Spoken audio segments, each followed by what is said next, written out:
because you couldn't think about it. You know, you just looked at it, went into it. In the old days, we had cue cards, which were helpful because if you forgot that adjective or the P word or whatever, you could glance down and grab it and save a take. But it is a skill, and Joshua is a guy that learns very quickly too. Well, I mean, dude, I mean, honestly, I have to say, for you, you have always been a big inspiration, just to me personally, not as a friend, but in a sense, number one, as an actor and as a performer, because, you know, watching you all these years and continuing to bring so much life to a character. I mean, I can't even pinpoint, you know, one decisive moment that whether it was a small scene or whether it was a long extended, year out storyline, the level of depth that you would bring this character to life has been so legendary. What do you think has made Paul's character connect so much with people all around the world? I guess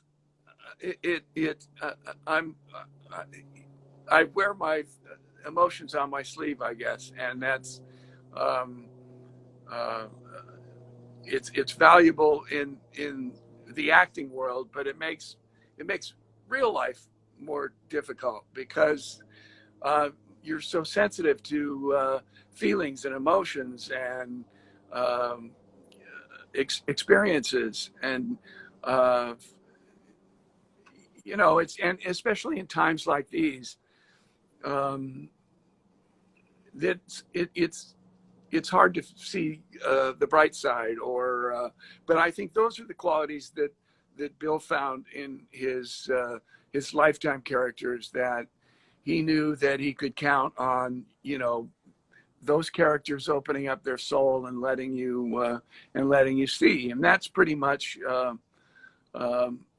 I think people react to honesty and truth, and that would be, I think, would be the reason to answer your question, is that I tried to tell the truth the whole time. So I'm sure you've already had this question asked to you before. What would you say the difference is between Paul Williams and Doug Davidson?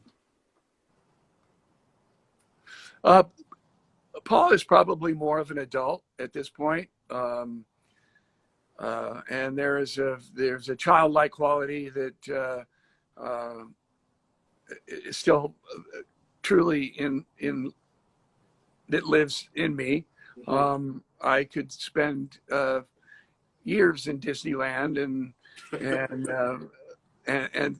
a fantasy world and things like that. And I think Paul is like a grown-up. He's the chief of police, and he really doesn't dabble in much of the fantasy. So I'd have to say that would be the greatest difference, would be that there's a little boy still very much alive in me. Hey, keeping a kid inside you is always the best thing, especially in these times, because when life gets so serious, you sometimes have to find that release somewhere else, that you can just let that inner child come out every once in a while. Well, yeah, and I think it is important. It is weird that that we are in a worldwide situation where it's really hard to see the bright side. I mean, on so many levels, with the COVID and the Black Lives Matter and the political situation, and all those things are not easy to see through to the light at the end of the tunnel. Yeah, it has definitely been, things that are happening right now in the world. It just seems like it's a never-ending cycle. Like, you wake up every morning and it's always something new that you have to face and take on and try to navigate through. And it's almost to the point where I feel for us in the business, even for example, how this has changed our industry. so much, people look for us for relief. And right now they can't even really get that relief because productions are just all over the map right now. I think The Young and the Restless is one of the only shows that is up right now. So is what? I think Y&R is one of the only shows that is actually making new episodes right now. I think Days was down, and maybe GH is up, and Bold and Beautiful, but a lot of the nighttime shows are down. And my daughter's a violinist in London, and she would play on the West End, and completely gone. None of the musicals, none of the theater is going. I mean, it stopped. Hold on a second. We have a question here for you. Hold on. Okay. Have you ever still been in Paul Williams? Have you ever still been in Paul Williams mode and went home like that? Have you ever still been in Paul Williams mode and went home like that? I'm very self-critical, so I usually would have a moment where I wish I could have redone something. And there were several storylines where it was difficult to go in and out. So in those times, I would stay at the studio and just completely immerse myself in what I was doing. It was easier than switching back and forth. Most of the days are easy to do, but some of the more emotional moments were they overlap. I have to ask the question because it's my favorite storyline of yours, and I actually wish they would have played it on the recaps when the show was down. The Cassandra Rawlings storyline, the Dry Ice episode. How did you guys pull that off? Because that's still, to me, like I literally play that scene over and over again. I don't know how Bill did it, actually. I don't know how he came up with it. I can't tell you how complicated it was. They ran test after test after test, how quickly it melts. It was quite a science experiment to actually make that whole thing. Have you ever, like, for yourself, have you ever, gotten the script and literally, because I know I've experienced this, where you look at a script and you are so mind boggled of like what you're reading, where you're like, this just doesn't make no fucking sense, but you still gotta go ahead and do it anyway. How do you find that challenge?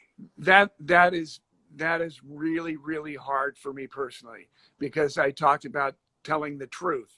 And if it's something that you don't understand or can't get behind, it makes finding your truth that much harder. I have, there are some classic, I don't remember that. I wish you would have told me that you were going to ask that, because I take pictures of the lines in the scripts that I have the most difficult time with. Okay. And I've saved some classic one. The one that comes to mind right now was about, it was with Sharon and Home for Misbegotten Women and adoptive, but it was all crunched into one sentence. And I took a screenshot of it, and I just recently saw it. I'll send it to you. Please. Because I always tell Sharon all the time when we speak, and I'm like, because sometimes she gets some scripts where I'm like, you really got to do that?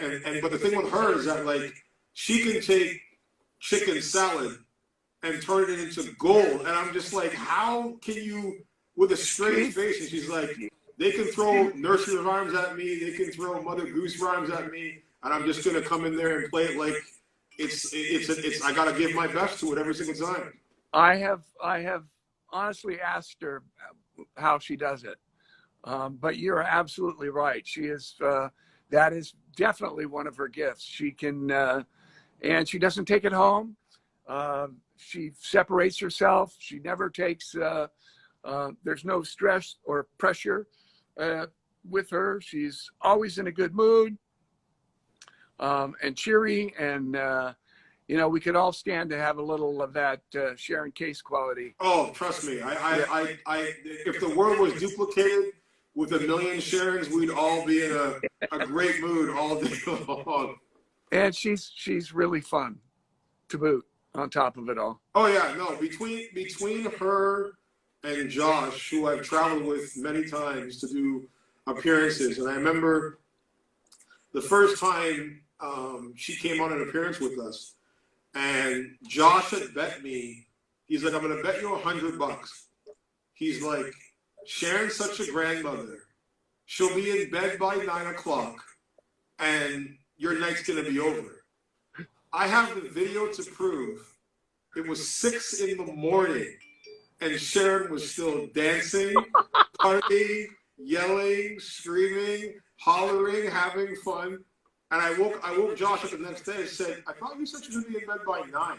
She was up till 6 o'clock in the morning partying. And I'm like, out of anyone I've ever traveled with, she's probably my most fun person to do. Oh, absolutely. Yeah. He's pretty funny too.